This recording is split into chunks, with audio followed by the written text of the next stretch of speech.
புத்தாண்டு வாழ்த்துக்கள். இந்த ஆக்சுவலா ஒரு சாட்டர்டே குரூப்னு ஒன்று வச்சிருக்கோம்.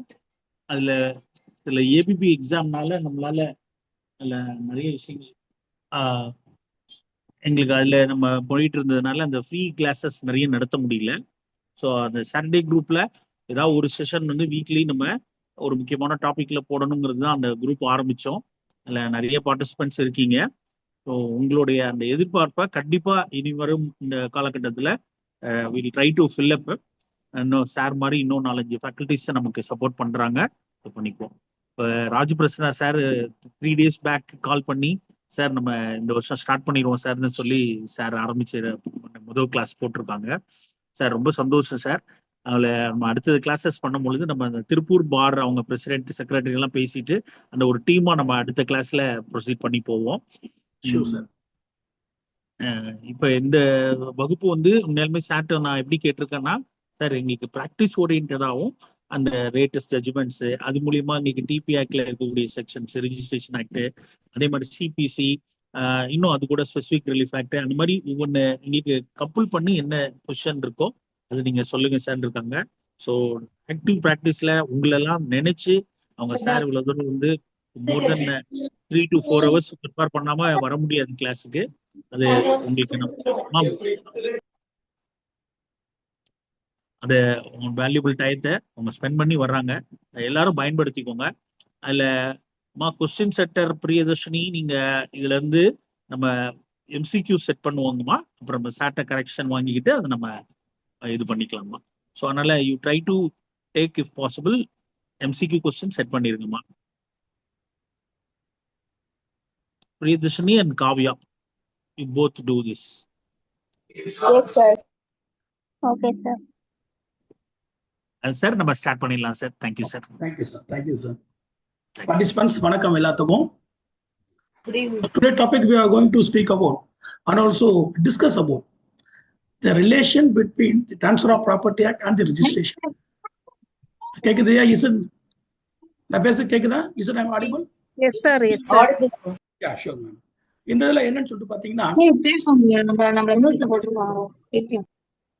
most of the cases நாம வந்து ஆக்சுவலா ப்ராக்டிகல் ஓரியன்டட் அப்படின்னு சொல்லும் பொழுது நமக்கு என்ன இருக்குன்னா, நம்ம ஒரு டாக்குமெண்ட் வந்து ரிஜிஸ்டர் ஆனது எப்படி, இந்த டாக்குமெண்ட் ரிஜிஸ்ட்ரேஷன் வந்து இன்கேஸ் அவங்க ரிஜெக்ட் பண்றாங்க இல்ல அவங்க வந்து ஒரு செக் ஸ்லிப் கொடுக்குறாங்க. பேசிக்கா சொல்லணும் அப்படின்னா மோஸ்ட்லி ப்ராக்டிசிங் அட்வொகேட்ஸ் அப்படின்னு அவங்களுக்கு புரியும். நான் ப்ராக்டிசிங் அப்படின்ற பட்சத்தில் நான் உங்களுக்கு பேசிக் கான்செப்டை சொல்றேன். ஒரு document we will give for registration. அந்த ரெஜிஸ்ட்ரேஷன்ல வந்து எல்லாமே கரெக்டா இருந்தது, if all the procedures and formalities as well as the executor and the purchaser எல்லாருமே with the acceptance and also along with the stamp value எல்லாம் கரெக்டா இருந்ததுன்னா the document will be taken for registration. Or otherwise most of the cases என்ன பண்ணுவாங்கன்னா, it will be நாங்க இந்த registration ஏத்துக்க முடியாது, நாங்க ஒரு செக் ஸ்லிப் இஷ்யூ பண்றோம், நீங்க ஹைகோர்ட்ல டைரக்ஷன் வாங்கிட்டு வாங்கன்னு சொல்லுவாங்க.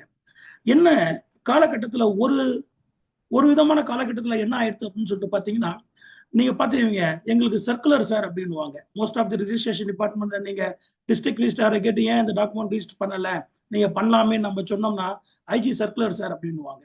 ஒரு கட்டத்துல என்ன ஆயிடுச்சு, the zooming of circulars given by IG அப்படின்னா Inspector General of Registration has overtaken the Transfer of Property Act.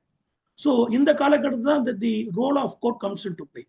என்ன ஆகுது அப்படின்னா, ஒரு ஜுடிஷியல் டிசிஷன்ஸ் இருக்கு, அந்த ஜுடிஷியல் டிசிஷன்ஸ் நாங்க ஏத்துக்கிறது இல்லை, நாங்க ஐஜி சர்க்குலர் படி தான் ஃபாலோ பண்ணுவோம் அப்படின்னு சொல்லிட்டு mostly there will be discrepancies. இதுல என்ன ஆகுது அப்படின்னு சொல்லிட்டு கேட்டீங்கன்னா, all the civil cases and all the basic cases starts from registration of the document or start from a document which may be invalid or which may tend to be cancelled by the other party. இப்ப இந்த இடத்துல what is the role which is played by the registration department?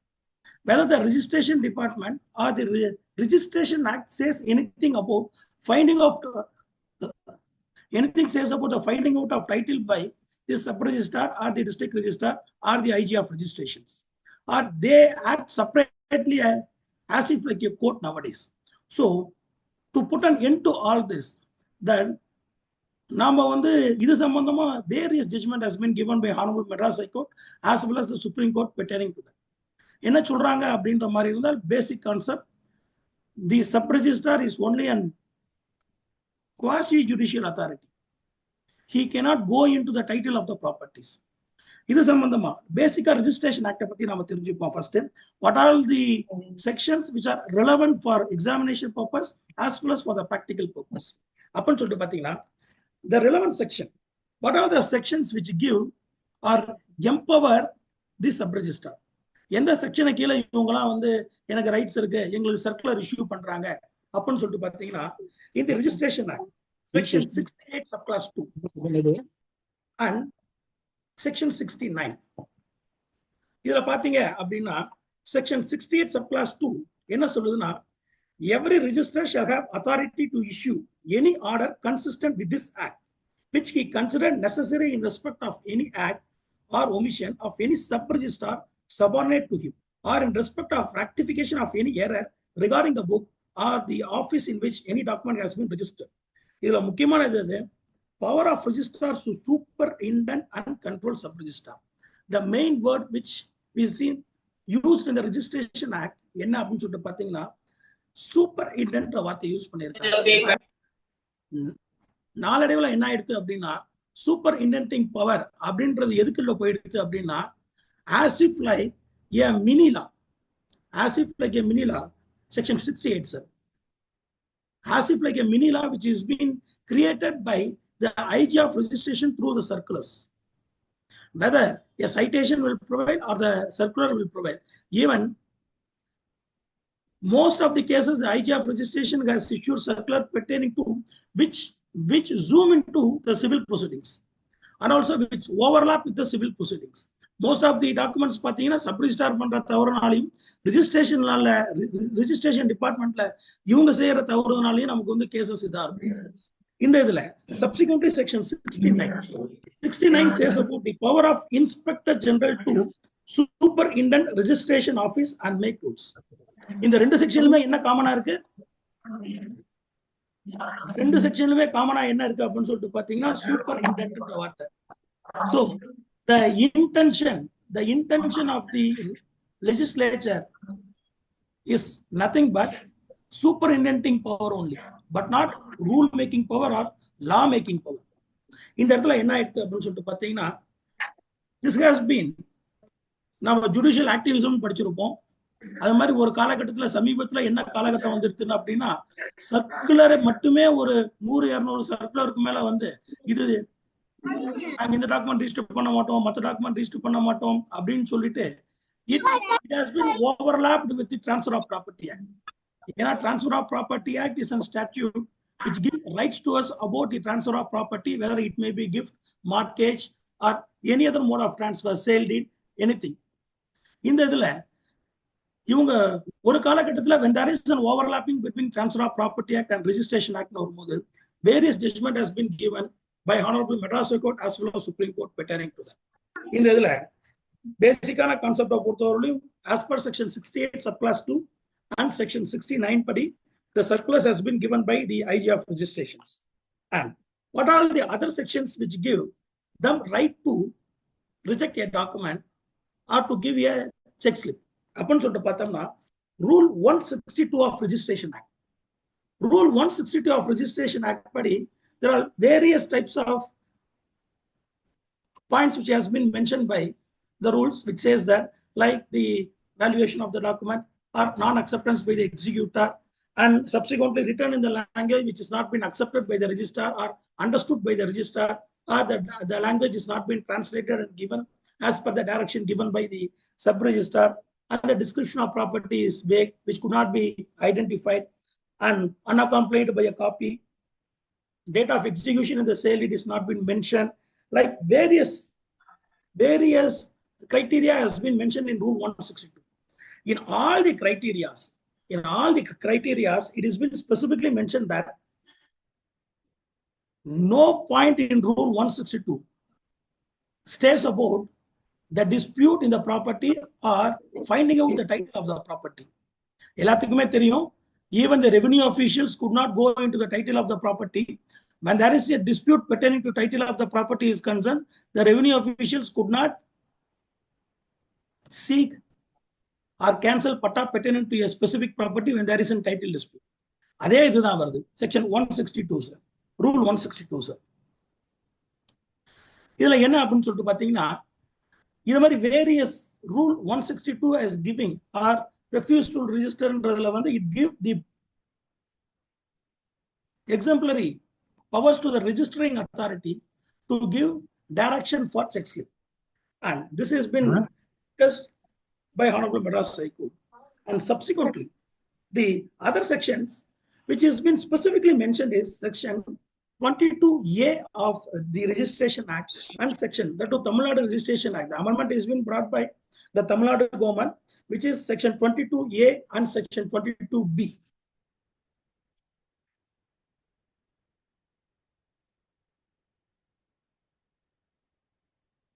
It has been specifically mentioned here. 22A, what are the criteria which has been mentioned in section 22A of the Tamil Nadu Registration Act? Tamil Nadu பொறுத்தவரையிலும் 22A ஒன்னும் சொல்லல, it says about 3 concepts. 22A sir.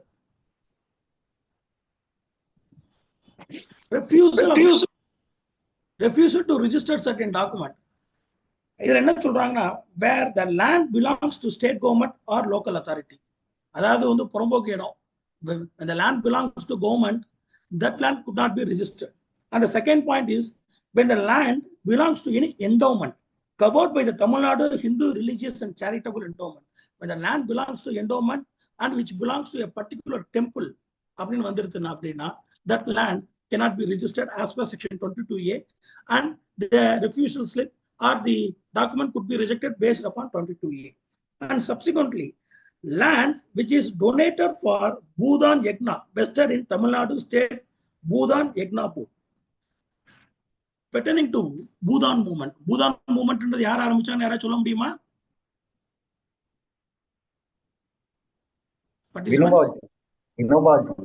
Very good. Vinoba Bhave has started Bhudan movement. Bhudan movement அப்படின்றது ஒண்ணு கிடையாது. The simple term is that landless people கொடுக்கணும் அப்படின்றது basic concept, basic principle. One line trust which has been created, in which all the persons who are having excess land before independence, it has been transferred to Bhudan movement and given to Vinoba Bhave, stating that the landless people could get those land from the Bhudan movement and they could cultivate it, and the livelihood of those persons who are downtrodden before independence could be secured or saved. Subsequently, after independence, என்ன ஆகுது அப்படின்னு சொல்லிட்டு பாத்தீங்கன்னா, all the land has been taken by the government.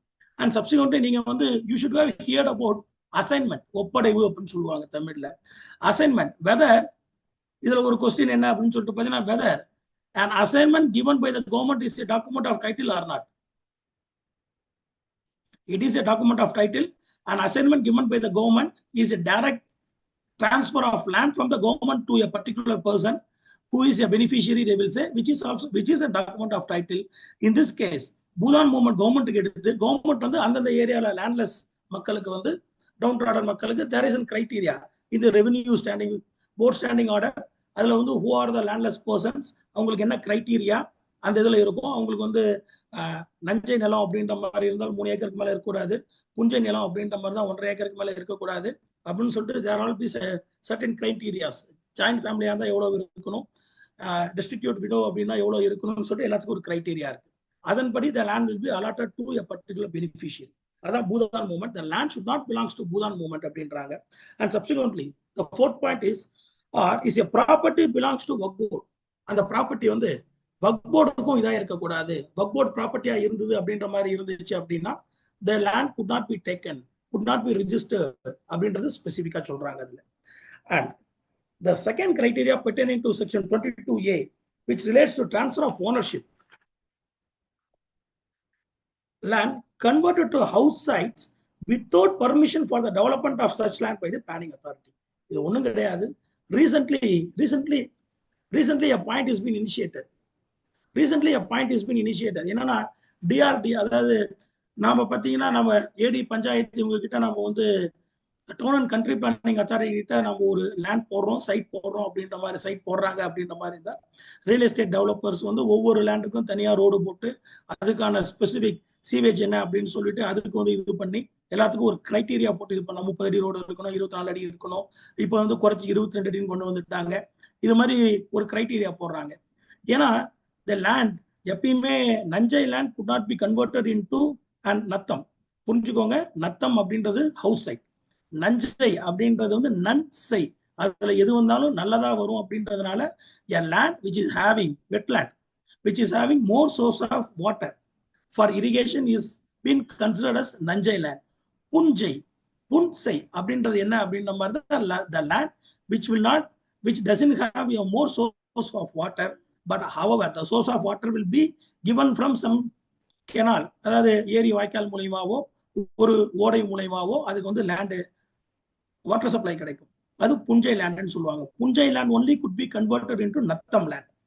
நத்தத்துக்கு convert பண்ணும்போது this is a criteria which has been mentioned in 22A subclass B, subclass 2, relates to transfer of ownership of land converted to house sites without permission for the development of such land by the planning authority. என்ன ஆகுதுன்னு சொல்லிட்டீங்கன்னா, recent டைம்ஸ்ல the property has been sold to various persons giving only 10 அடி பாதையும் 12 அடி பாதையும் மட்டுமே விட்டு எல்லாத்துக்குமே லேண்ட் விற்க ஆரம்பிக்கிறாங்க. அது மாதிரி விற்க ஆரம்பிக்கும் போது என்ன ஆகுது அப்படின்னு சொல்லிட்டு பாத்தீங்கன்னா, சீவேஜ் போறதுக்கு இடம் இல்லை, அங்க ஒரு கன்ஜெஷன் கிரியேட் ஆகுது. இது ஹெல்த் அசார்ட்ஸ் கிரியேட் பண்ணுறது. a planned development city could not take place. So அதனால வந்து ஒரு பிளானிங் அத்தாரிட்டி கொண்டு வராங்க, the town and country planning authority, the town planning authority, we have to RERA அப்படின்னுவாங்க. RERAல வந்து we have to get permission from them to convert the Punjai land into plots, and which is converted into Natham land. புஞ்சையா இருக்கும்போது value காமிப்பாங்க, நத்தமா மாறின பிறகு square feet வேல்யூக்கு போயிடும். And இந்த land without தி permission வந்து could not be registered, which is 22A subclass 2 says. In such cases, the only exception where it is shown that same house site, இதுல என்ன நமக்கு ப்ராப்ளம் வரும் அப்படின்னு சொல்லிட்டு பாத்தீங்கன்னா, அதே ஹவுஸ் சைட் அவர் என்ன பண்ணிருப்பாரு, ஒரு லேண்ட் வந்து ஹவுஸ் சைட். இப்ப சாதாரணமா கிராமத்துல பாத்தீங்கன்னா அர்பன் அக்ளோரோமேஷன் ஒரு வார்த்தை உண்டு, அக்ளோரோமேஷன். ஃபார் எக்ஸாம்பிள் இப்ப சொல்லணும்னு சொல்லிட்டு பாத்தீங்கன்னா, நீங்க விழுப்புரம் டு பாண்டிச்சேரி பாத்தீங்கன்னா எங்க ஊர் முடியுது எங்க ஊர் ஆரம்பிக்குதுன்னு நமக்கு தெரியாது. ஃபார் எக்ஸாம்பிள் உங்களுக்கு இன்னும் புரியுற மாதிரி சொன்னா, திருவனந்தபுரம் கன்னியாகுமரி டு திருவனந்தபுரம் ரூட் நீங்க டிராவல் பண்ணீங்கன்னா எங்க முடியுது எங்க கேரளா வந்துச்சு எந்த ஊர் எங்க முடிஞ்சதுன்னு நமக்கு தெரியாது, ஃபுல்லாவே ஊராவே இருக்கும். அது பேரு அர்பன் அக்ளோரோமேஷன் சொல்லுவாங்க. எல்லா இடத்துலயும் ஊர்களாவே இருக்கும், எல்லா இடத்துலயுமே ஊர் இருக்கும், ஊர் எங்க முடியுது இன்னொரு ஊர் எங்க ஸ்டார்ட் ஆகுதுன்னு தெரியாது. because of the population congestion as well as the commercial purpose of the property pertaining to that specific area. இது மாதிரி வரும்பொழுது அவங்க லேண்ட் வச்சிருப்பாங்க, முன்னாடி ரோட் டச்ல இருக்கிற லேண்டை வந்து அவங்க வித்திருப்பாங்க, அதை வந்து அவங்க விற்கும் போது ஹவுஸ் சைட்னு சொல்லிட்டு வித்திருப்பாங்க. சப்சிக்வெண்டா பின்னாடி இருக்க அக்ரிகல்ச்சர் லேண்ட் ஒரே சர்வே நம்பர்ல வந்துடும். அந்த ஒரே சர்வே நம்பர்ல வரும்போது if you give the document for registration, they will say that இல்ல ஏற்கனவே ஹவுஸ் சைட்டா மாறிடுது, நாம சும்மா ஒரு 5 சென்ட் வந்து ஹவுஸ் சைட்டுக்கு வித்திருப்பாங்க, பின்னாடி வந்து ஒரு 50 சென்ட் அவங்களுக்கு இடம் இருக்கும், இல்ல 1 ஏக்கர் இடம் இருக்கும். அவங்க என்ன சொல்லுவாங்க, நான் பின்னாடி இருக்க அந்த 5 சென்ட்டை விட்டுட்டு 95 சென்ட்டை பொறுத்தவரையிலையும் 95 சென்ட்ஸை பொறுத்தவரையும் we are going to register it as an agricultural land ன்னு சொல்லும்போது they will say that no 5 send வந்து which the same survey number in which one of the property 5 cent is being given in square feet value. For all the other 95 cents, for the totality of the 95 cents, you have to pay stamp duty for square feet value அப்படின்னுவாங்க. இதுக்கெல்லாம் நமக்கு வந்து problem வரும். இதுக்கு வந்து ஒரு check list போட்டு 22A3 அப்படின்னு சொல்லிட்டு register can refuse to register a unilateral cancellation of a sale deed. ஒரு சேல் டீட யூனிலேட்டரலா நான் வந்து எழுதி கொடுத்தது செல்லாதுன்னு சொல்லிட்டு without the consent of the borrower or the beneficiary அதை வந்து கேன்சல் பண்ண முடியாதுன்றது சொல்றாங்க. which all says about 22A subclass 1, subclass 2, subclass 3. and other section which is related to நம்ம இப்ப பார்க்குற sections எல்லாமே what are the sections which are giving upper hand to the registering authority, or what are the sections in which the law has recognized the registrar to refuse for a registration of a document. 22B ல இதே மாதிரியே சொல்றாங்க. 22B ல என்னென்ன சொல்றாங்க அப்படின்னு சொல்லிட்டு நம்ம பார்த்தோம்னா, is concerned the same given powers to the registering authority to refuse a registration when a document is a forged document. ஒரு document forged அப்படின்னு சொல்லும்பொழுது what does a forged document means? அப்படின்னு சொல்லிட்டு வரும்போது here comes the Indian Penal Code section 464. 464 what are all the documents, the definition which has been given for forged in 464 is been used here in 22B, and subsequently a document relating to transaction prohibited by a central or state act. When any transaction which is been prohibited, ஒண்ணும் கிடையாது, money laundering act. ஒரு money laundering ஆக்ட்ல வந்து ஒரு property ஃபுல்லாவே cheese ஆயிருக்கு, அது money laundering இந்த property money laundering மூலமா வாங்கியிருக்காங்க அப்படின்ற பட்சத்துல recently a judgment is been given by honorable Supreme Court stating that 17 hours or 70 hours or so which has been seized, even the movable property in money laundering act is been seized by honorable Supreme Court, and it has been upheld by the Supreme Court stating that illa seize பண்ணது correct தான். அந்த horses பொறுத்தவரை which is purchased through illegal gratification and money laundering அப்படின்னும் போது proceeds from the illegal source அப்படின்னும் போது அந்த ஹார்சஸும் அதுல வருது அப்படின்னு சொல்றாங்க. And anything which is barred by central or state act. And subclass C says about where a document relate to the transfer of immovable property which is attached provisionally or permanently by a competent authority under the state or central act. Or authority, other competent authority is the word which is being used. ஒரு competent authority இந்த டாக்குமெண்ட்டை பண்ணக்கூடாது அப்படின்னு நிப்பாட்டி வைக்கிறாங்க. இப்போ ரீசெண்டா மகாராஷ்டிரால போட் பிரச்சனை வந்தது, இதே இதுதான். சரிங்களா, இது எங்க ப்ராப்பர்ட்டி அப்படின்னு சொல்றது.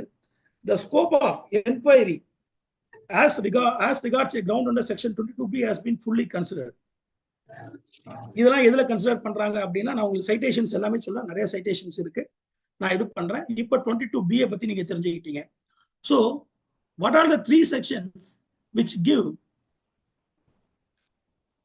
or the law recognize the registering authority to have or to refuse a document and to give a check slip to the document அப்படின்னு சொல்லிட்டு பாத்தீங்கன்னா rule 162 and subsequently section 22A, 22B and subsequently 55A ன்னு சொல்லிட்டு ஒரு section Tamil Nadu government introduce பண்ணாங்க, which is been declared as null and void by Honorable Madras High Court, and subsequently recently section 77A is also been declared as null and void by Honorable Madras High Court. 55A and 77A has been declared as null and void. இப்ப இந்த இதுல வரும்பொழுது that where does a overlap take place அப்படின்னு சொல்லிட்டு பாத்தீங்கன்னா the transfer of property actல வருது. ஒரு document வந்து நம்ம ரிஜிஸ்டர் பண்றோம், ரிஜிஸ்டர் பண்றது which is governed by transfer of property act which is an law which bind all over India. In that, when there is a discrepancy between transfer of property act and registration act, which one will provide? அப்படின்றதுதான் question ஆகுது. Here the honorable apex court says that transfer of property act will prevail over the registration act because the registration act has specifically mentioned as per in section 68 subclass 2 and in section 69 has specifically mentioned about only superindenting power of the IG as well as the district registrar, but not pertaining to law making or any circular making power. In this, இதை base பண்ணி அவங்க என்ன பண்ண ஆரம்பிச்சிடறாங்க அப்படின்னா, நிறைய circular issue பண்ணி அதை sub registrar follow பண்ணி many number of cases is been filed before Honorable Madras High Court for a direction for registration of a specific document. In that, now we will see one by one about the specific citations in which Honorable Madras High Court has discussed about the various circumstances under which a refusal slip is being issued. யாராச்சும் சொல்ல முடியுமா refusal slip வந்து நீங்க எதுலயாச்சும் எதுக்காச்சும் வாங்கியிருக்கீங்களா? Is there any suggestions pertaining to that?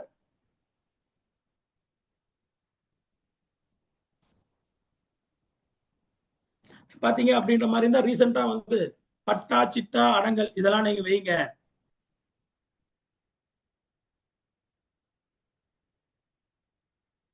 இதுல பாத்தீங்க அப்படின்ற மாதிரி தான் பட்டா சிட்டா அடங்கல் இல்ல, இந்த டாக்குமெண்ட் cannot be registered னுவாங்க. வேற என்ன சர்க்கம்ஸ்டன்சஸ் சொல்லுவாங்க சொல்லுங்க. an absence of an original document. இதுல பேரண்ட் டாக்குமெண்ட்டே நீங்க வைக்கல, பேரண்ட் டாக்குமெண்டோட ஃபர்ஸ்ட் பக்கத்தை நாங்க வந்து ஸ்கேன் பண்ணி ஜெராக்ஸ் வைக்கணும், பேரண்ட் டாக்குமெண்டோட ஃபர்ஸ்ட் பக்கத்தை ஸ்கேன் பண்ணாதான் ரெஜிஸ்ட்ரேஷனே கம்ப்ளீட் ஆகும், கம்ப்யூட்டர் அப்பதான் ஏத்துக்கும் அப்படின்னுவாங்க. And subsequently the title has been disputed by a third party. Third party ஒரு obstruction petition கொடுத்திருக்காங்க. obstruction petition இருக்கும்போது நாங்க டாக்குமெண்ட் ரெஜிஸ்டர் பண்ண முடியாது அப்படின்னு சொல்லுவாங்க.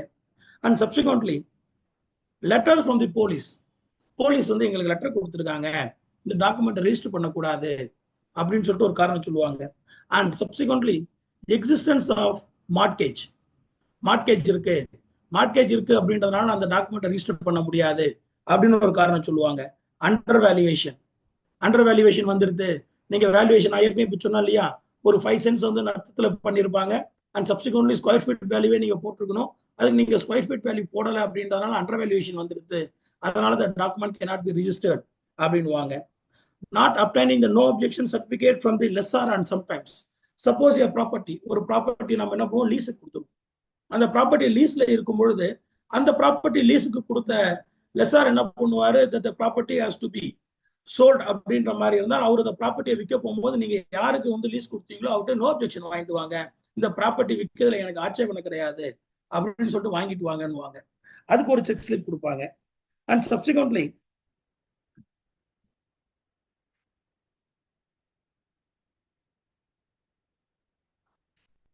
இதுல இன்னொரு முக்கியமான டாக்குமெண்ட் நாம வந்து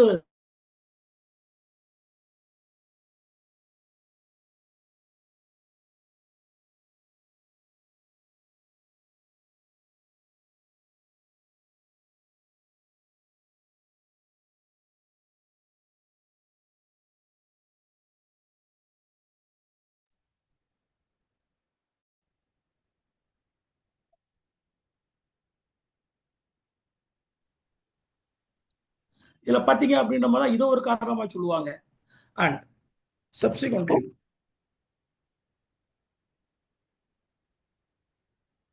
இந்த இதுக்கெல்லாம் இது மாதிரி வேற காரணங்கள் என்ன, விட்டு போன காரணங்கள் ஏதாச்சும் சொல்லுங்க யாராச்சும். இதுல பாத்தீங்க அப்படின்ற மாதிரி இருந்தால் subsequently when there is an attachment over the property, ஒரு ப்ராப்பர்ட்டில வந்து அட்டாச்மெண்ட் இருக்கு, அட்டாச்மெண்ட் இருக்கும்போது அந்த ப்ராப்பர்ட்டியை நீங்க சேல் பண்ண முடியாது அப்படின்னுவாங்க. And subsequently there will be an attachment over the property, but however உங்களுக்கு டிஆர்டில கேஸ் நடத்தும் போது நமக்கு தெரியும், நாம வந்து ஒரு சேல் சர்டிபிகேட் வாங்கியிருப்போம். அதாவது சேல் சர்டிபிகேட்டுக்காக நம்ம அப்ளை பண்ணுவோம். என்ன அப்படின்னா property will be put forth for action. மெய்த்தன்மை சர்டிபிகேட் இப்ப ரீசெண்டா வந்து மெய்த்தன்மை கொடுக்கணும், மெய்த்தன்மை வாங்கிட்டு வாங்க தாசில்தார் கிட்ட இருந்து, வாங்கிட்டு வந்தா மட்டும்தான் நாங்க ரிஜிஸ்டர் பண்ணுவோம் அப்படின்னு சொல்லிட்டு இப்போ ஒன்று கேட்டுட்டு இருக்காங்க. பர்ஃபெக்ட். சப்சிக்வெண்டா பாத்தீங்கன்னா அது அப்ஸ்ட்ரக்ஷன் பெட்டிஷன். என்னன்னு சொல்லிட்டு பாத்தீங்கன்னா இந்த இதுல சேல் சர்டிபிகேட் நாம அப்ளை பண்ணும்போது என்ன சொல்லுவாங்க, இல்ல நாங்களாம் தர முடியாது. என்ன காரணம் அப்படின்னா இந்த ப்ராப்பர்ட்டி வந்து ஏற்கனவே ஒரு அட்டாச்மெண்ட்ல இருக்கு. இதுல வந்து சாதாரணமா பாத்தீங்கன்னா இதுல வந்து ஜிஎஸ்டி, இதுல வந்து சேல்ஸ் டாக்ஸ் டிபார்ட்மெண்ட்ல வந்து if at all there is an arrear which has to be paid by the concerned person அப்படின்னா the property would have been attached by the concerned authority. அவங்க வந்து அட்டாச் பண்ணிருப்பாங்க. இதுல வந்து சேல்ஸ் டிபார்ட்மெண்ட் வந்து இந்த ப்ராப்பர்ட்டியை அட்டாச் பண்ணியிருக்காங்க. ஸோ இந்த ப்ராப்பர்ட்டி அட்டாச் பண்ணியிருக்காங்க அப்படின்ற பட்சத்துல என்னால வந்து இந்த ப்ராப்பர்ட்டியை ரிஜிஸ்டர் பண்ண முடியாது, அப்படின்னு நான் வந்து சேல் சர்டிபிகேட் தர முடியாது அப்படின்னு சொல்லுவாங்க. And these are all the various options which is being given. இது மாதிரி ஒன்னு ஒன்னா கொண்டு வந்து என்ன ஆயிடுது அப்படின்னு சொல்லிட்டு பாத்தீங்கன்னா an upper hand has been given to the registering authority pertaining to refusal of document. And இது வந்து the other way to say is that எப்படியாச்சும் டாக்குமெண்ட் ரிஜிஸ்டர் பண்ணணும் அப்படின்னு சொல்லிட்டு all other means is being taken by the other persons which create trouble for really poor people. அவங்க வந்து எப்படியாச்சும் பண்ணுங்கன்னு சொல்லும் போது so and so அப்படின்னு சொல்லிட்டு நமக்கு பிரச்சனை வருது. இப்ப for these things the honorable courts has given various citations in which it has been specifically mentioned that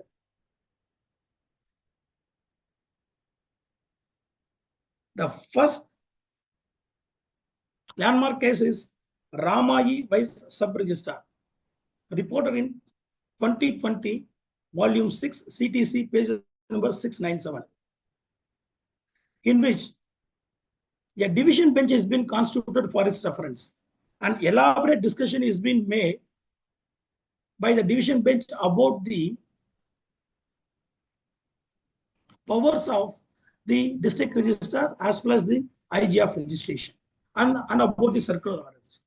And the recent landmark judgment is pertaining to that is Subramani Vice, Sub-Registrar Rasipuram and another. In the case of என்ன ஒரு beauty அப்படின்னு சொல்லிட்டு பாத்தீங்கன்னா, the court suo motu implemented the IG of registration and given various directions to the registering authorities. என்னென்ன அப்படின்னு சொல்லிட்டு பாத்தீங்கன்னா, the court has discussed about it. இதுல என்ன அப்படின்னு சொல்லிட்டு பாத்தீங்கன்னா,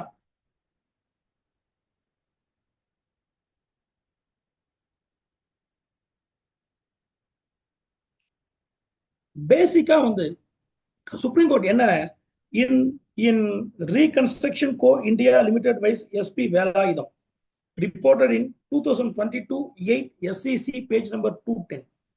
The Honorable Supreme Court has held that ஒரு டாக்குமெண்ட் ரிஜிஸ்டர் பண்ண டாக்குமெண்ட் எப்ப அந்த டாக்குமெண்ட்டுக்கு வந்து சிவில் டிஸ்பியூட்டா இல்ல இந்த registration of document is concern to அந்த சப் ரிஜிஸ்ட்ரார் ஆபீஸோட பிரச்சனையா, இதுக்கு வந்து litmus test has to be there. எந்த பவுண்டர்ல வருது, நம்ம சிவில் கோர்ட்டுக்கு போகணுமா, என் டாக்குமெண்ட் ரிஜிஸ்டர் பண்ணல நான் சிவில் கோர்ட்டுக்கு போகணுமா, இல்ல நான் இதை எடுத்துக்கிட்டு ஹைகோர்ட்ல டைரக்ஷன் செக் ஸ்லிப் வாங்கி ஹைகோர்ட்ல டைரக்ஷன் வாங்கலாமா, இது உள்ள வரும்பொழுது 3 essential steps has been set by Honorable Supreme Court in that citation, Reconstruction Co. India Limited by SP Velayudham, in which there are 3 essential steps for a registration document. One on the execution of a document. B, presentation of the document for registration. C, the act of registration, where a challenge is laid to execution and the presentation. ஒரு execution challenge பண்ணியோ இல்ல ஒரு presentation challenge பண்ணியோ, presentation jurisdiction point of view எல்லாமே, presentation challenge பண்ணியோ ஒரு document வந்துட்டு அப்படின்னா the remedy is only before the competent civil court. The Honorable Supreme Court has held in that என்ன சொல்றாங்கன்னா, in a case where a suit for title is filed with or without the relief of declaration, that the registered document is null and void. What gets challenged is a combination of all the aforesaid 3 steps in the process of execution registration. Or suit for declaration is being filed. In a suit for declaration, to declare a document as null and void, if at all we are party to the document, means we will go under section 40 of Tamil Nadu Code Fee Act, and the entire code fee has to be paid for the entire value of the document. If at all we are not party to the document, then we will seek for declaration of the document as null and void. When we go under section 40, we will seek for cancellation of the document. When we go under section 25D, we will seek only for declaration to declare that the document is null and void, in which the nominal value is only 5,000 rupees, for which the stamp will be paid is 150 rupees. Now, in that, the first of the aforesaid 3 steps may be challenged in a suit for declaration. First step on the execution of the document, either on the ground that the execution did not have a valid title to pass, or on the ground that what was found in the document was not the signature of the executant, or on the ground that signature of the executant was obtained by fraud, coercion, undue influence. These all comes under the Contract Act. ஒரு section படிக்கும்போது, ஒரு ஆக்டை படிக்கும்போது நமக்கு எல்லா ஆக்டுமே cover ஆகும். ஒரு VCS circle அப்படின்னுவாங்க. ஒரு கேள்வி கேட்கறாங்க ப்ரிலிம்ஸ்ல, நீங்க அட்டென்ட் பண்றீங்க, ஒரு கேள்வி கேட்கும்போது 4 ஆப்ஷன் கொடுக்குறாங்க. 4 ஆப்ஷனுக்கு என்ன கொஸ்டின் நீங்க யோசிச்சீங்கன்னா, ஒரு கொஸ்டின் படிக்கும்போது நீங்க 4 question படிச்சிடுறீங்க. And subsequently, the second step for presentation of a document and admitting the execution of the same may also be challenged on the very same ground herein above mentioned. Such objection to the first and second aforesaid 3 steps are substantial, and they strike at the very root of the creation of the document. In the first 2 ஸ்டெப்பும் document வேலிடிட்டியை ஷேக் பண்ணுது. But pertaining to the registration of the document, which is the 3rd step, which is governed by the registering authorities, அதுல தான் check slip, various check slip would have been issued. இதை பொறுத்தவரையிலும் என்ன சொல்றாங்க அப்படின்னா, the first 2 ஸ்டெப்ல பிரச்சனை இருந்தது அப்படின்னா சிவில் கோர்ட் தான் நமக்கு வந்து தீர்வு. ரெஜிஸ்ட்ரேஷன்ல பிரச்சனை வந்துச்சு அப்படின்ற மாதிரி இருந்தால் 3rd ஸ்டெப்ல பிரச்சனை இருந்தது, அவங்க 2 பேரும் பிரச்சனை இல்லை, எக்ஸிக்யூட்டிவ் பிரச்சனை இல்லை, பிரசன்டேஷன் பிரச்சனை இல்லை, 3rd ஸ்டெப்ல தான் பிரச்சனை அப்படின்னும் போது, the authority, whether the registering authority who refuse a document is having competent power to refuse it or not, could be challenged through a writ before Honorable High Court as well as the Apex Court. In which ஒரு டாக்குமெண்ட்டை பொறுத்தவரையிலும் இந்த citation மூலமா என்னென்ன steps இருக்கு அப்படின்றது Honorable Supreme Court has specifically explained, and subsequently in various other citations இதுல என்ன சொல்றாங்க அப்படின்னா the division bench of Honorable Madras High Court in Parkview Enterprises vice the government of Tamil Nadu. Parkview Enterprises vice government of Tamil Nadu, which is reported in AR 1990 Madras 251, has specifically mentioned that this act of sub-registrar is only an executive work. He does not decide a list between the executive. As like the revenue officials, that the act of sub-registrar and the act of section 68 subclass 2 and section 69 specifically mentions that only about the superintending authority of the concerned officials. That is the registering superintending power of the register, that the supervisory register and the IG of registration. அவங்களோட சூப்பரை பத்தி தான் சொல்லுறீங்க, authority to decide the list between the parties அப்படின்றாங்க. And subsequently, section 35 of the act does not confer a quasi-judicial power of the registering authority, which has been set by Honorable Supreme Court. There are procedure on admission and denial of execution respectively.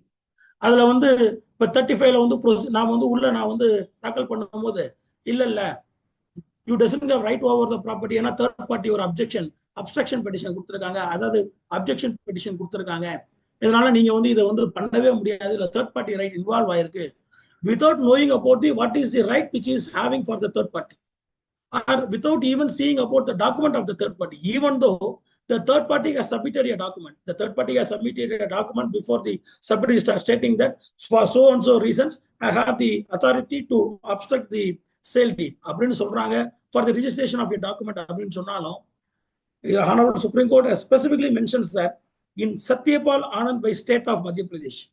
Satyapal Anand by state of Madhya Pradesh என்ன சொல்றாங்க அப்படின்னா, that section 35 of the Registration Act does not confer a quasi-judicial power on the registering authorities. The registering authorities is having only superintendent power. When they doesn't have quasi-judicial power, they could not deny a registration of the document, which has been specifically mentioned by the concerned persons. இதெல்லாம் என்ன ஆகுது அப்படின்னு சொல்லிட்டீங்கன்னா, subsequently வந்து section 55A அப்படின்னு சொல்லிட்டு, which has been no more now, which has been omitted, or which has been declared by the Honorable Supreme Court, Madras High Court as null and void. அதுல என்ன சொல்றாங்கன்னா, section 55A section 55A allows register to refuse register a document relating to immovable property if the presentation does not produce original deed or encumbrance certificate. ஒரு original டீடையோ இல்ல ஒரு encumbrance சர்டிபிகேட்டையோ அவங்க produce பண்ணல அப்படின்ற மாதிரி இருந்தால், as per section 55A படி registering authority என்ன பண்ணலாம் அப்படின்னா, அந்த டாக்குமெண்ட் வந்து அது null and void, நான் வந்து ஏத்துக்க முடியாது அப்படின்னு சொல்லிட்டு ரிஃப்யூஸ் பண்ணலாம். But in Federal Bank vs sub registrar, which has been reported in 2023 volume 2 CTC page number 289, the Honorable Madras High Court has specifically mentioned that in the power இவங்களுக்கு கிடையாது.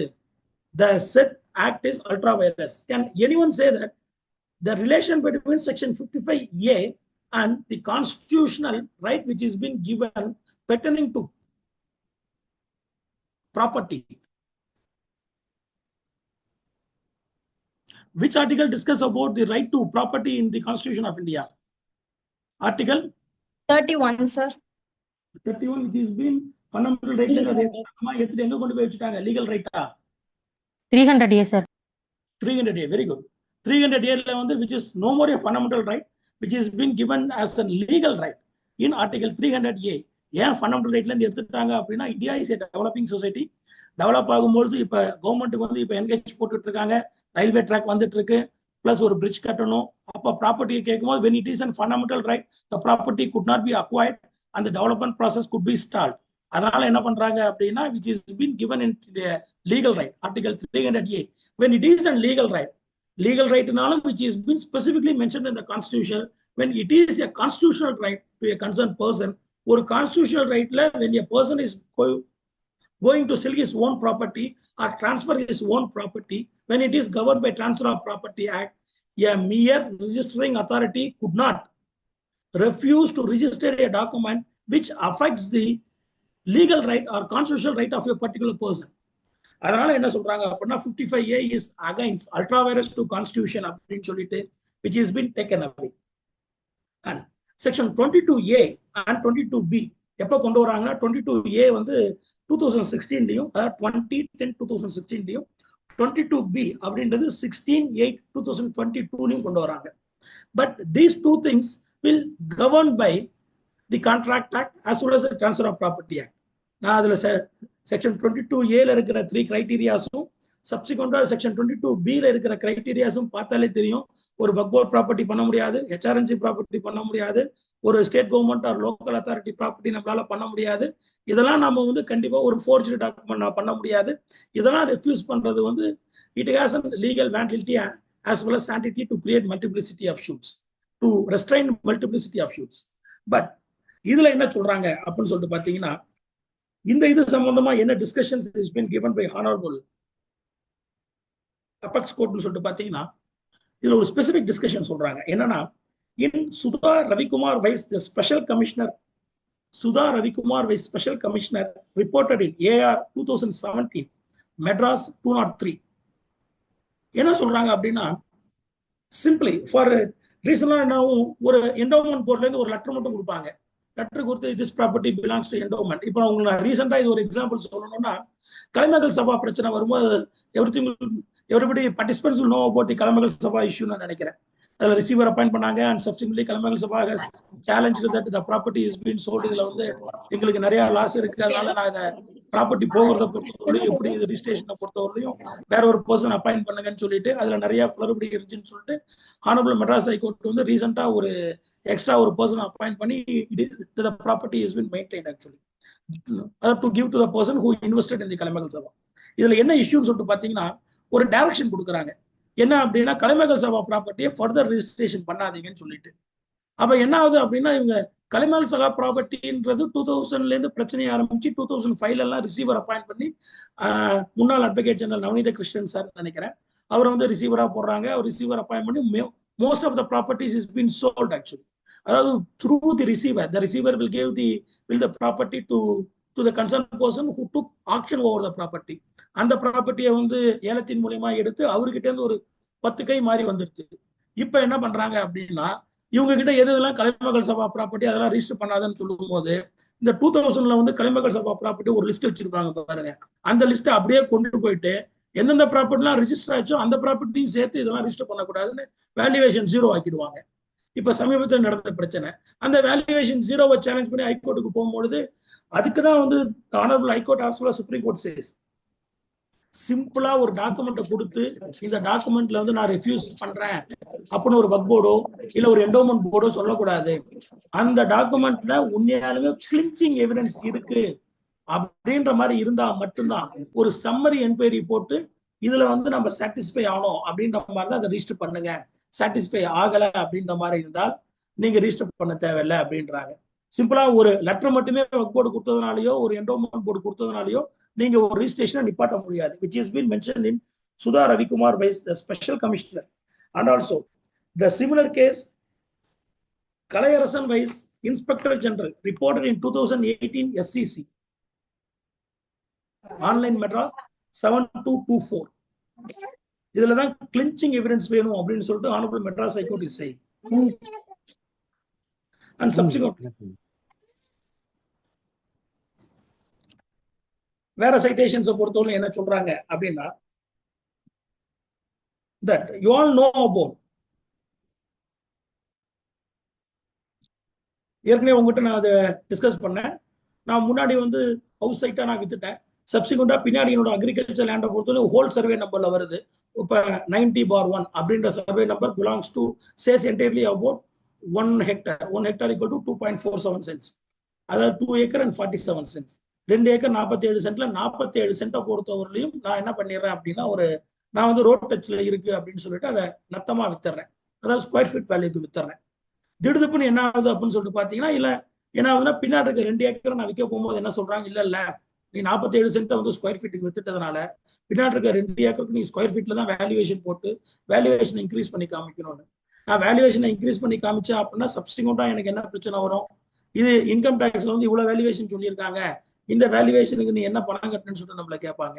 சப்சிக்வெண்டா இந்த வேல்யூவேஷன் ஒயிட்ல நான் வாங்கி ஆகணும்.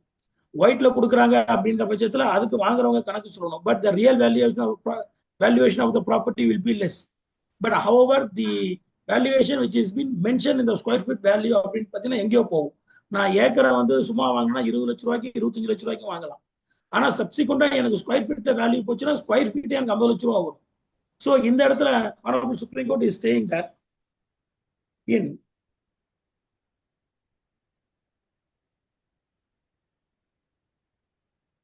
இந்த சர்க்கம்ஸ்டன்சஸை பொறுத்தவரையிலையும் அக்ரிகல்ச்சர் லேண்டா நாம வந்து ரிஜிஸ்டர் பண்ணலாம், அதுக்கு வந்து செக் ஸ்லிப் கொடுக்க கூடாது அப்படின்னு சொல்லிட்டு the court has given direction in Sasikala case.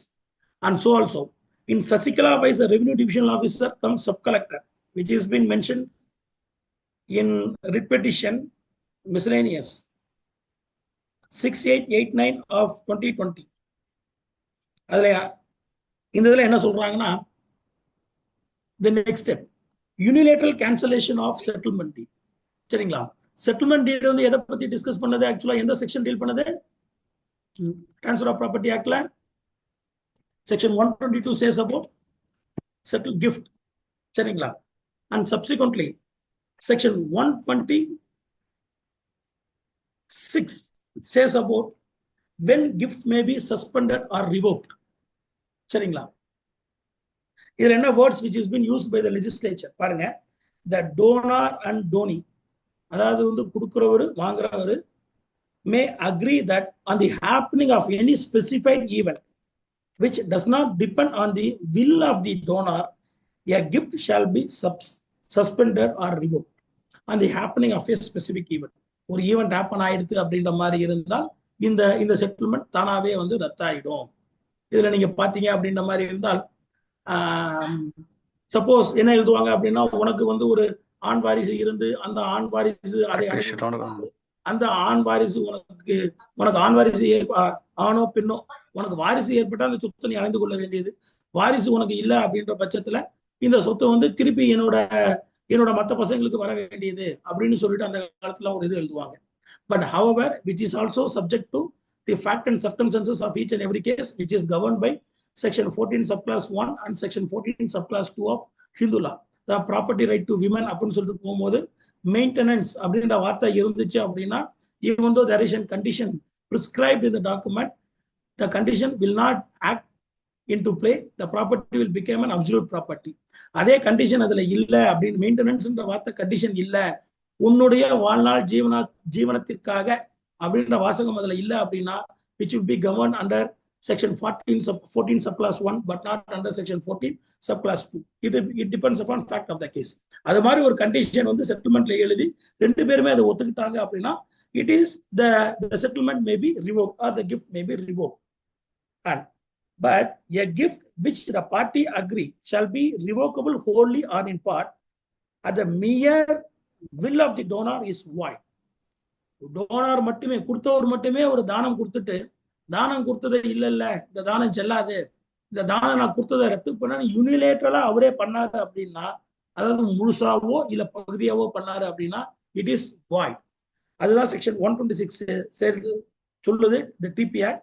A gift may also be revoked in any of the cases in which if it were a contract it might be rescinded. ஒரு கான்ட்ராக்டா இருந்து அதை வந்து ரிசன் பண்ற மாதிரி, அந்த கான்ட்ராக்ட் நான் வந்து ஏத்துக்கல, நீ இது பண்ணாத நான் இது பண்றேன் அப்படின்னா அந்த கான்ட்ராக்ட் வரல அப்படின்னாலே இந்த இடத்துல வந்து தி டைரக்ட் ப்ரொபோஷனல் வருது. அது செய்யாதனால இதுவும் செல்லல, அது செல்லாதனால இதுவும் செல்லலன்னு சொல்லிட்டு save as a gift cannot be revoked. Nothing contained in the section shall deem to affect the right of transfer for consideration without notice. Notice அப்படின்றது ஒரு பெரிய செக்ஷன். நோட்டீஸ் அப்படின்றது டேட் ஆஃப் நாலேஜ்ன்றது மட்டும் தெரிஞ்சுக்கோங்க. நோட்டீஸ் அப்படின்னா டேட் ஆஃப் நாலேஜ். நாம ஒரு legal notice கொடுக்குறோம்னா என்ன, எதுக்கு லீகல் நோட்டீஸ் கொடுக்குறோம்னா to create a cause of action and the date of knowledge. இது மாதிரி நடந்திருக்கு, உனக்கு தகவல் தெரிவிச்சுட்டேன், here comes the date of knowledge. பாத்தீங்க அப்படின்னா செக்ஷன் 138 ஆஃப் நெகோஷியபிள் இன்ஸ்ட்ருமெண்ட் ஆக்ட்ல they check the validity of the check is 3 months. 3 மாசம் ஒரு செக் இருக்கும் பொழுது நான் வந்து செக்கை ஃபர்ஸ்ட் டைம் கலெக்ஷன் போட்டுறேன். கலெக்ஷன் போட்ட பிறகு I have given a notice. ஒரு நோட்டீஸ் நான் கொடுத்துட்டேன் அப்படின்னும் போது there comes a right for the concerned person who sent the notice to initiate proceedings against other person before the competent court. ஏன்னா நான் நோட்டீஸ் கொடுத்த பிறகு எனக்கு என்ன ஆயிடுது, ஒரு ரைட் கிரியேட் ஆயிடுது. பட் இதுக்கு முன்னாடி பிஃபோர் ஐ திங்க் 2017க்கு முன்னாடி என்ன அப்படின்னா, once a notice is been issued அப்படின்னாலே cause of action has started. And second, நான் சப்சிக்வெண்டா அந்த செக்கை 2வது பிரசன்டேஷன் பண்ணி இன்னொரு நோட்டீஸ் கொடுத்தோம்னா அந்த நோட்டீஸ் எல்லாதுன்னு இருந்தது. பட் அவர் ஆஃப்டர் 2017 என்ன ஆயிடுச்சு அப்படின்னு சொல்லிட்டு பாத்தீங்கன்னா, தட் இஸ் ஸ்பெசிபிக். என்னோட இன்னொரு நெகோஷியபிள் இன்ஸ்ட்ருமெண்ட் ஆக்டை பத்தி பேசியிருப்பேன், அதுல இதை ஸ்பெசிஃபிக்கா சொல்லியிருப்பேன். என்னன்னா இப்ப வந்து என்ன காலகட்டம் அப்படின்னு சொல்லிட்டு பாத்தீங்கன்னா, எத்தனை தடவை நோட்டீஸ் கொடுக்கலாம், ஒவ்வொரு நோட்டீஸ்க்கும் ஃப்ரெஷ் ரைட் தான் அக்யூர் ஆகுது இல்லையா, fresh cause of action create ஆகல. The last notice will give the cause of action அப்படின்றது honourable Supreme Court has mentioned about it. So இப்ப ஒரு கிஃப்டை பொறுத்தவரையிலையும் யூனிலேட்டரல் கேன்சலேஷன் ஆஃப் கிஃப்ட் அப்படின்றது வந்து செல்லாது அப்படின்றத ஸ்பெசிஃபிக்காவே மென்ஷன் பண்ணியிருக்காங்க. இந்த இதை பொறுத்தவரை எங்கன்னா Sasikala officer or revenue divisional officer cum sub collector அப்படின்றதுல சொல்றாங்க. அண்ட் சப்சிக்வென்ட்லி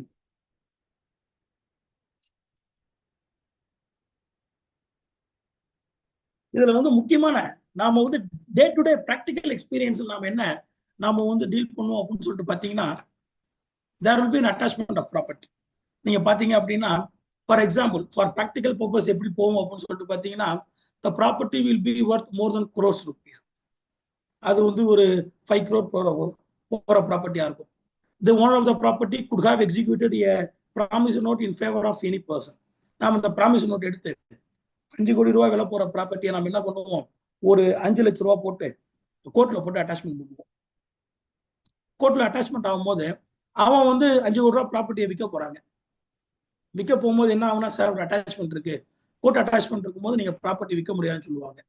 ஹியர் இங்கதான் வந்து டிரான்ஸ்ஃபர் ஆஃப் ப்ராப்பர்ட்டி ஆக்ட், இல்ல இதே நம்ம வேற ஒரு ஒரு அடமானமா கூட வச்சுக்குவோம். அந்த சேம் எக்ஸாம்பிள், ப்ராப்பர்ட்டியை நான் ஒரு அடமானம் போடுறேன், ப்ராப்பர்ட்டியை நான் வந்து ஒரு மார்க்கேஜ் வைக்கும்போது என்ன ஆகுது அப்படின்னா, அந்த மார்க்கேஜ் ப்ராப்பர்ட்டியை பொறுத்தவரையிலையும் சப்சிக்வெண்டா நான் எந்த ப்ராப்பர்ட்டியை மார்க்கேஜ் வைக்கிறனோ அந்த ப்ராப்பர்ட்டியை நான் இன்னொருத்தவங்களுக்கு சேல் பண்ண முடியாது, நாங்க வந்து ரிஜிஸ்டர் பண்ண மாட்டோம்னு சொல்லுவாங்க ரிஜிஸ்டரிங் அத்தாரிட்டி. எதனால பண்ண மாட்டீங்க அப்படின்னு சொல்லிட்டு நம்ம கேட்டோம் அப்படின்னா, இல்ல இதுல ஏற்கனவே ஒரு அடமானம் இருக்கு, அடமானம் தான் நாங்க ரிஜிஸ்டர் பண்ணக்கூடாது, சர்க்குலர் ஆர்டர் அப்படின்னுவாங்க. எங்களுக்கு அது மாதிரி சர்க்குலர் ஆர்டர் வந்திருக்குன்னு சொல்லிட்டு இந்த இடத்துல என்ன சொல்றாங்கன்னா, section 56 and 57 of the transfer of property act, அதுல மார்ஷலிங் அப்படின்னு ஒரு வார்த்தை படிப்போம் நம்ம. Marshalling about section marshalling of mortgage. மார்ஷலிங்னா ஒண்ணும் கிடையாதுங்க, ஒரு மிலிட்டரியில எப்படி லைனா நிப்பாங்க, அதுதான் வந்து simple the direct legal term to marshalling. எப்படி வந்து 1 by 1 நெக்ஸ்டா நிக்கிறாங்களோ, ஒரு 2-3 ப்ராப்பர்ட்டி இருக்கு, 2-3 ப்ராப்பர்ட்டி. இது ஒரு டிஃப்ரெண்டான கான்செப்ட், ரொம்ப பியூட்டிஃபுல்லான கான்செப்டும் கூட.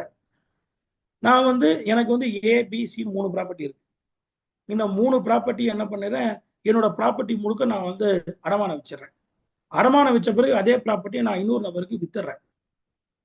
நான் அதே ப்ராப்பர்ட்டி இன்னொரு நபருக்கு விற்கும் போது என்ன ஆகுது அப்படின்னு சொல்லிட்டு பாத்தீங்கன்னா, அந்த வாங்குறாரு பாத்தீங்களா, அவரு முதல்ல இருக்கிற மார்க்கேஜ் இருக்காரு இல்லையா, ஏற்கனவே மார்க்கேஜ், அதாவது மார்க்கேஜ் இருக்காரு இல்லையா, அதாவது பணம் கொடுத்துருக்காரு இல்லையா, அவரு பணத்துக்கு he is also liable. அதாவது the liability of the purchaser includes the liability of the seller. The liability of the seller is been given to the purchaser because he has purchased the property knowing that there is an encumbrance of mortgage over the specific property. ஒரு mortgage இருக்கும்போது அவர் வாங்கியிருக்காரு அப்படின்ற பட்சத்துல அந்த mortgage வாங்குறவரை கட்டுப்படுத்துற பட்சத்துல அந்த இடத்துல இந்த மார்க்கேஜ் ப்ராப்பர்ட்டி மட்டும் கிடையாது, அவரோட சொந்த ப்ராப்பர்ட்டியும் சேர்த்து இவரு கேஸ் போடலாம். யாரு, தி கன்சர்ன் பர்சன். அந்த மார்க்கேஜ் இருக்கா, அந்த ஒரிஜினல் மார்க்கேஜ் இருக்காரு இல்லையா, ரெக்கவரிக்கு அதையும் பண்ணலாம். இந்த இடத்துல தான் ஒரு கொஸ்டின் ரைஸ் ஆகும், இது ஈக்விட்டியே கிடையாதுன்னு சொல்லும் போது. அதை பத்தி சொல்லும் போது இந்த லீகல் ஜூரிஸ்ட் என்ன சொல்றாங்க அப்படின்னா, equity is based upon the fact and circumstances of each and every case. இது ஃபேக்ட் அண்ட் சர்க்கம்ஸ்டன்சஸ் பொறுத்து தான் இந்த கான்செப்ட் அமையும் அப்படின்னு சொல்லி முடிச்சிடுறாங்க. என்ன காரணம்னா, சாதாரணமா என் mortgage has to be register. Mortgage register பண்ணணும் அப்படின்ற பட்சத்துல ரிஜிஸ்ட்ரேஷன் இருக்கும்போது section 52 of transfer of property act comes in to play. ஏற்கனவே ஒரு ரிஜிஸ்ட்ரேஷன் இருக்கு, அதான் அந்த நோட்டீஸ்ன்ற கான்செப்ட் சொன்ன, டாக்ட்ரின் ஆஃப் நோட்டீஸ். ஏற்கனவே நீ வில்லங்கம் பார்த்து வாங்கணும். Purchaser has to be beware as well as the seller has to be beware. இப்போ வந்து concept is based upon the fact and circumstances of each and every case. பர்ச்சேசரை பொறுத்தவரையும் என்னன்னா, he has to see if at all he is a bona fide purchaser அப்படின்னா section 52 of transfer of property. இதுல என்னன்னு சொல்லிட்டு பாத்தீங்கன்னா இது ஒரு ஒரு இந்த பர்ச்சேசர் ஒரு bona fide பர்ச்சேசர்னா he has to see that whether there is an encumbrance over the property. இந்த ப்ராப்பர்ட்டில என்கம்பரன்ஸ் இருக்கு. இந்த என்கம்பரன்ஸ் இருக்கிற பட்சத்துல இந்த ப்ராப்பர்ட்டி நம்ம வாங்கக்கூடாது. அப்படி மீறி நான் வாங்குறேன் அப்படின்ற பட்சத்துல என்ன ஆகும் அப்படின்னு சொல்லிட்டு பாத்தீங்கன்னா அந்த ப்ராப்பர்ட்டி நான் வாங்குறது அப்படின்றது subject to the liability of the seller. இதுதான் சொல்றாங்க. இந்த இது என்ன சொல்றாங்க அப்படின்னா இதே தான் ஒரு அட்டாச்மெண்ட் இருக்கும். ஒரு அட்டாச்மெண்ட் இருக்கும் பொழுது அட்டாச்மெண்ட் குரோர் கணக்குல இருக்கும்போது worth of the property crore கணக்குல இருக்கும்போது அட்டாச்மெண்ட் கம்மியா இருக்கும்போது வாங்குறனோட போகுது. இதுலதான் வந்து நம்ம பாத்தீங்கன்னா section 64 of CPC will come into play. Section 64 of CPC என்ன சொல்லுதுன்னு சொல்லிட்டு பாத்தீங்கன்னா about the third party right. செக்ஷன் 64ல ஸ்பெசிஃபிக்கா words will be used by the legislature stating that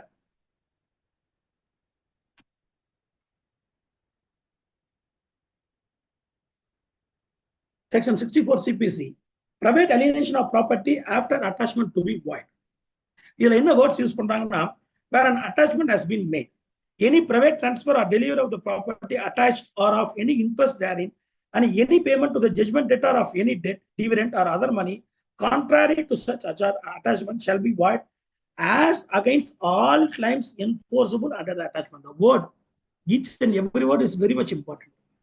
As against all claims enforceable under the attachment. அவங்க வந்து sale டீட கிளைமுக்கு எதிராக மட்டும்தான் சொல்றாங்க. The word as against is shall be void as against all claims enforceable under the attachment. கிளைமை பொறுத்தவரை மட்டும்தான் சொல்றாங்களே ஒழிய sale டீட பொறுத்தவரை இந்த டாக்குமெண்ட் செல்லாது அப்படின்றது வராது.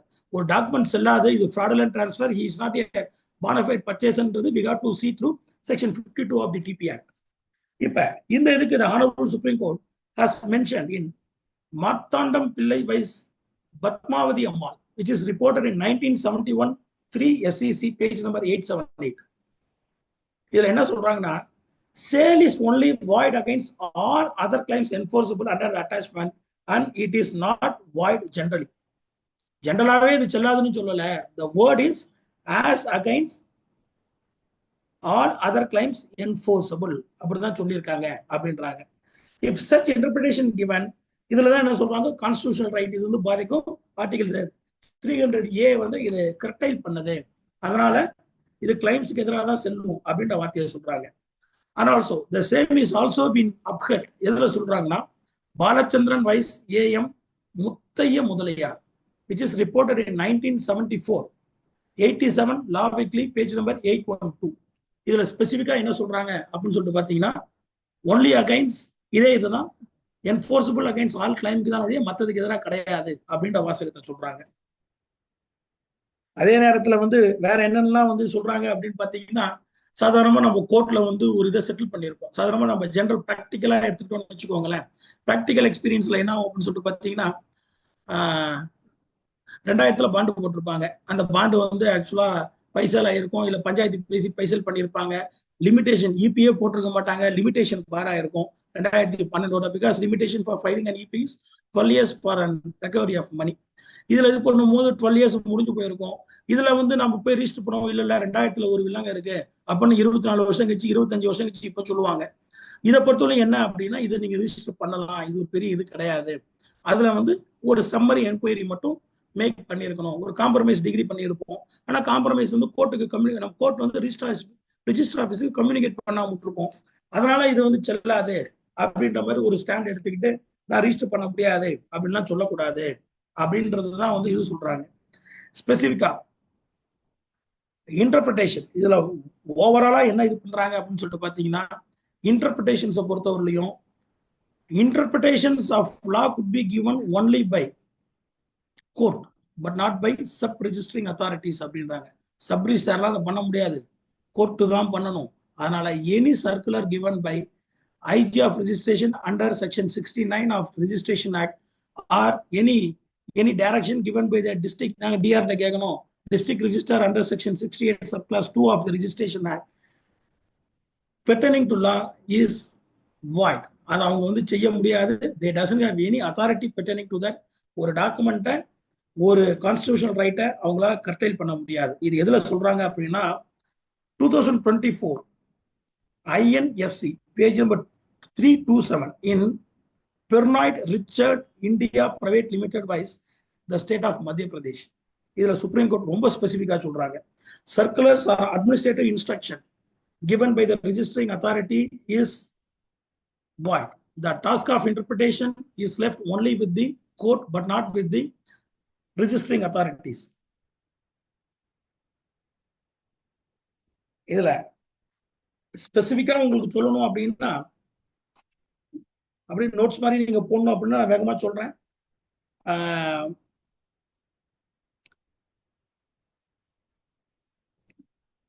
2002 volume 1 MLJ page number 244.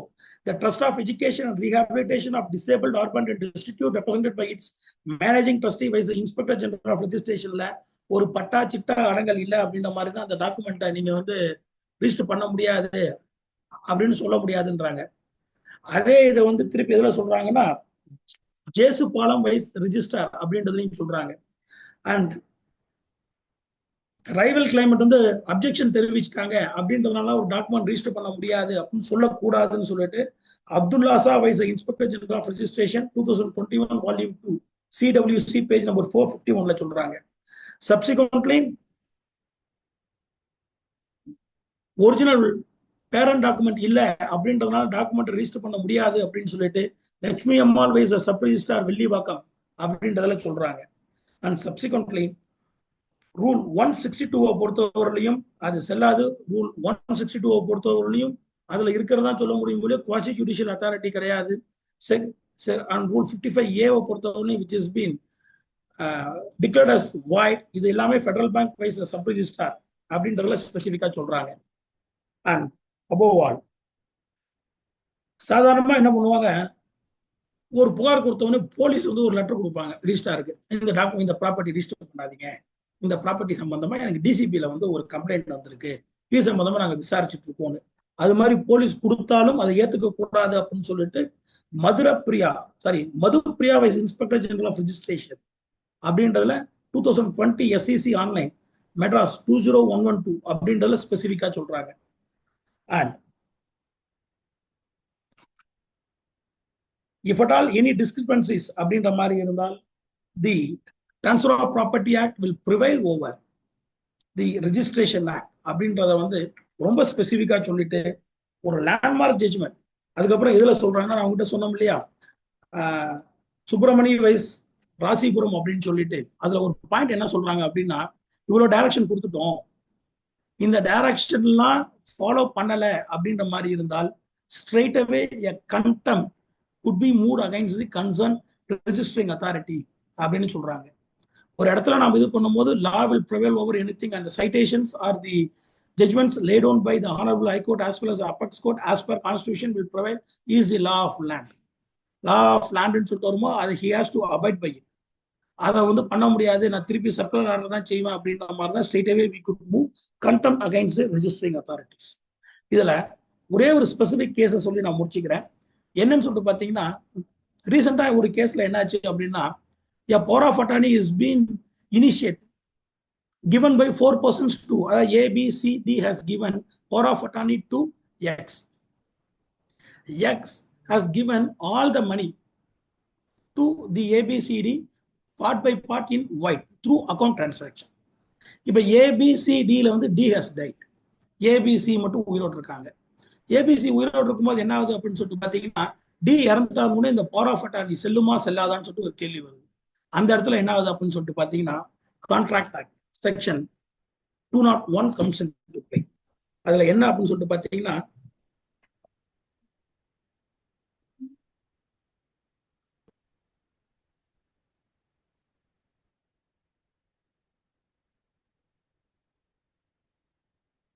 and 202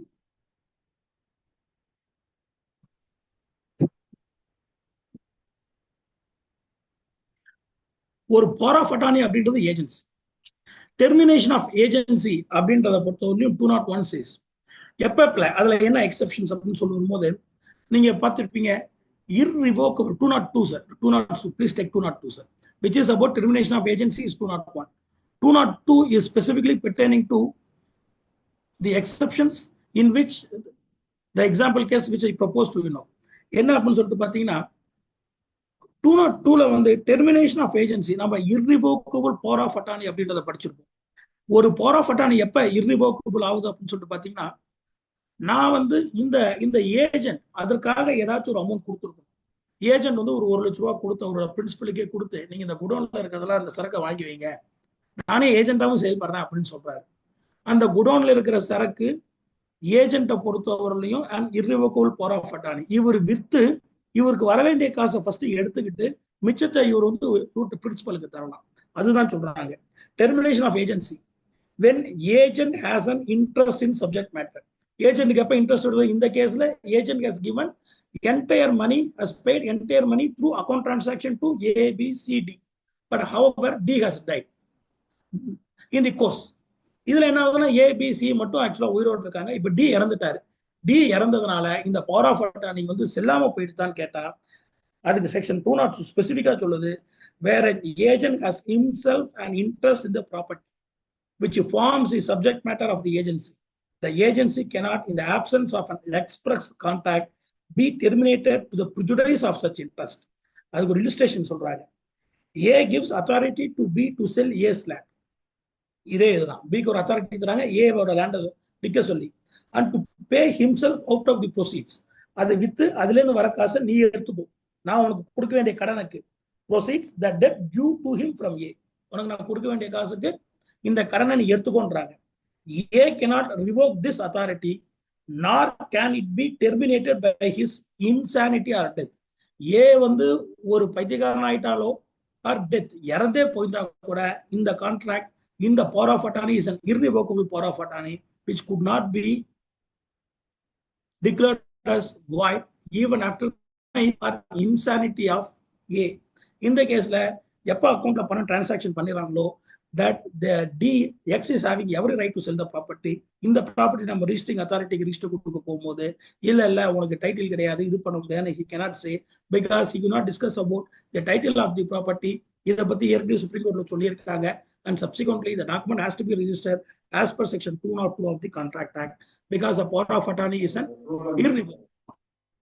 சரிங்களா? So நம்ம இன்னைக்கு நிறைய discussions as well as sections பார்த்திருப்போம்னு நினைக்கிறேன். இதுல ஏதாச்சும் உங்களுக்கு டவுட்ஸ் இருந்தது அப்படின்ற மாதிரி தான் நீங்க கேட்கலாம்.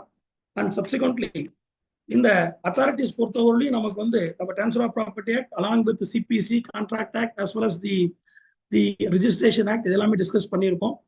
எல்லாமே ப்ராக்டிக்கல் ஓரியன்ட் தான். அதாவது a man should come to the study of law as a well-read person. சட்டம் தெரிஞ்சது அப்படின்ற மாதிரி இருந்தால் நம்மளோட கான்ஃபிடென்ட் மட்டும் இல்லை, நம்மளை சுற்றி இருக்கிறவங்களோட கான்ஃபிடென்ட்டையும் நம்ம இன்க்ரீஸ் பண்ணலாம். நல்லா படிங்க, எக்ஸாம்ஸ்க்கு கங்க்ராச்சுலேஷன்ஸ்.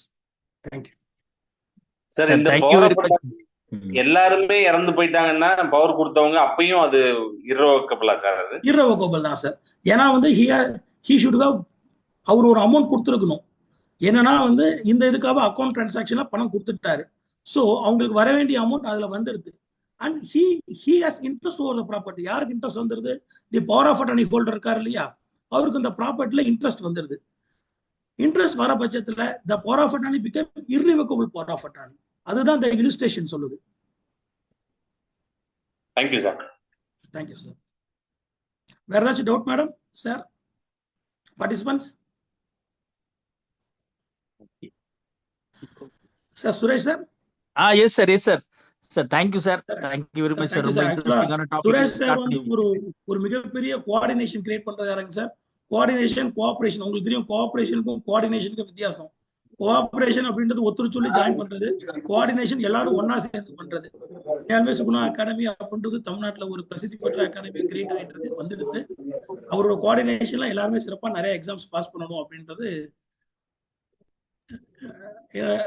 சார். நீங்க எல்லாம் இருக்கும் பொழுது கண்டிப்பா பிள்ளைங்க சிவில் சைட்ல நாங்க இப்ப இல்ல அது ஏபிபின்றனால அதுல கொஞ்சம் டெப்தா போயிட்டு இருந்தோம் சார். ஆனா சிவில்லையும் கொஞ்சம் சைட் பை சைட் கொண்டு போறதுக்கு நீங்க தான் சார் இப்ப ஸ்டார்டிங் பாயிண்ட். பண்ணிடுவோம் சார். ரொம்ப நன்றி சார், ரொம்ப நன்றி. சார் வணக்கம் சார். வணக்கம், சொல்லுங்க சார். உங்க பேரை இன்ட்ரோடியூஸ் பண்ணிக்கங்க சார்.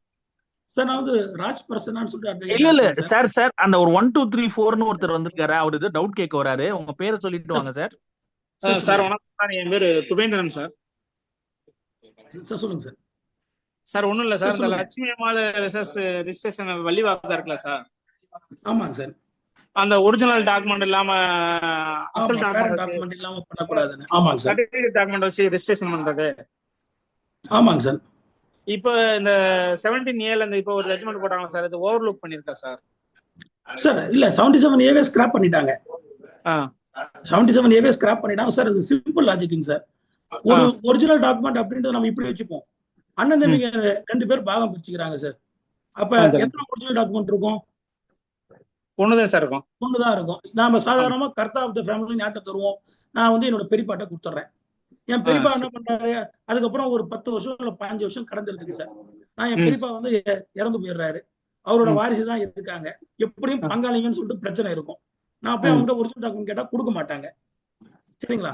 ஒரு டாக்குமெண்ட் ஒரிஜினலா இல்லையா அப்படின்றது வந்து ரிஜிஸ்டரிங் அத்தாரிட்டி ஒரிஜினல் டாக்குமெண்ட் இருந்தாதான் அதோட பேரண்ட் தன்மை அவனுக்கு தெரியுமா? ஏன்னா ரிஜிஸ்டரிங் அத்தாரிட்டி தான் சர்டிபிகேட் காப்பி வச்சிருப்பாங்க. அவங்க book 1, book 2, book 3, book 4 maintain பண்ணியிருப்பாங்க. அவங்க கிட்ட இந்த டாக்குமெண்ட் ஏற்கனவே இருக்கும். அதை அவங்க வந்து கிராஸ் செக் பண்ணிக்கலாம். அவன்கிட்ட இருக்கிற ஒரு டாக்குமெண்ட்டுக்கு நீ ஒரிஜினல் கொடுத்தாதான் நான் பண்ணுவேன் அப்படின்னு நெசசிட்டி கிடையாது. அதுதான் அந்த சைட்டேஷனை டிஸ்கஸ் பண்றாங்க சார். சரிங்க sir, thank you sir. Thank you sir. Thank you sir. Thank you so much. Thank you sir. வேற ஏதாச்சும் டவுட்டுங்க sir? Okay sir, will come to an end sir. இது வைண்ட் அப் பண்ணிடலாம் sir. Thank you very much sir. ரொம்ப நல்ல தொடக்கம் கொடுத்துருக்கீங்க சார். Thank you sir. தேங்க்யூ.